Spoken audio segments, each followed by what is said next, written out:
A number of years ago, during the summer missionary co-op, we had a woman come to speak, and she was from Nigeria.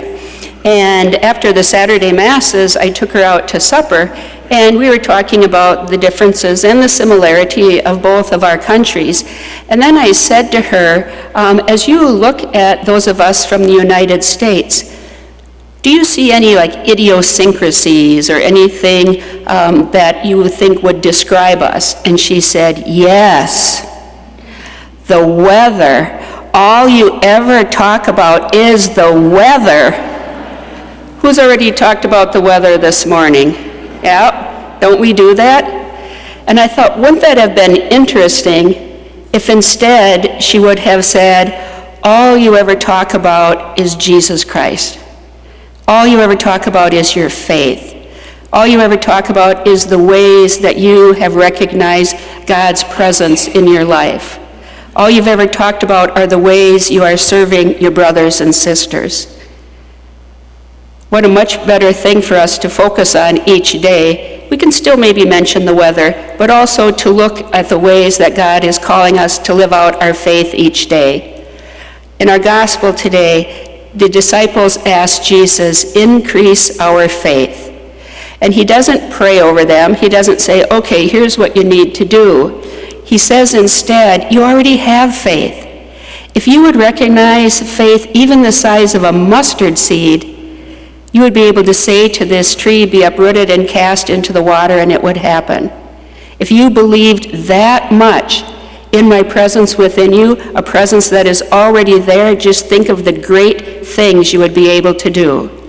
And he goes on through there explaining about how we are called to be servants of the Lord. And it's kind of difficult to hear because at the end, he reminds us that when we do those things, when we recognize the faith we have, when we live out that faith, we aren't to pat ourselves on the back, but we are to say, this is what we have been asked to do.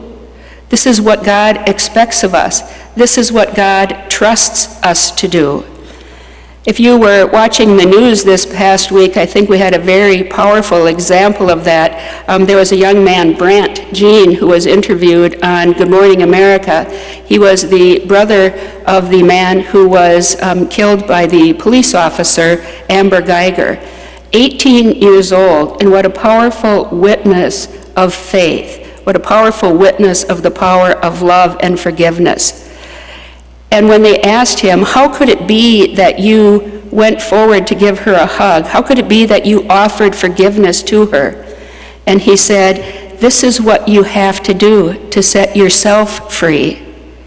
He said, I did not want to plan on living the rest of my life hating this woman. And that's what gives me peace of mind. That is the way I'm able to wake up happy every day. And then he said, everybody has their own rate that they go through the steps of forgiveness. Some people go through it faster than I did. Some people maybe a little slower. But if you're trying to forgive, the first thing you have to do is understand that that other person is also a human being who still needs love. And he said, I know that every time I ask God for forgiveness, God forgives me. So who am I to not forgive someone who asks? Who am I to not recognize that mustard seed of faith that I have been given and to use it to do great things? And I think there was especially a contrast in his statement because one of the news stories that day was also of someone who had lost a family member to gun violence. And her message to the killer was, I hate you, and I will never forgive you. Not yet on that path of what it takes to not only set herself free, but also to forgive the other. Paul reminds us that we are always to stir that faith we have been given into flame, to not let it just smolder, to not let it just spark up once in a while, but to bring it to the fullness of a fire, to the fullness of presence that not only warms our own hearts, but warms the hearts of others. And so, friends, as we listen to these readings today, let us be aware of that mustard seed of faith that we have been given. Let us ask God to continue to show us the ways that we are called to use that faith in service to our brothers and sisters, the ways that we are called to flame that into action, and the ways especially that we are called to be people of love and forgiveness.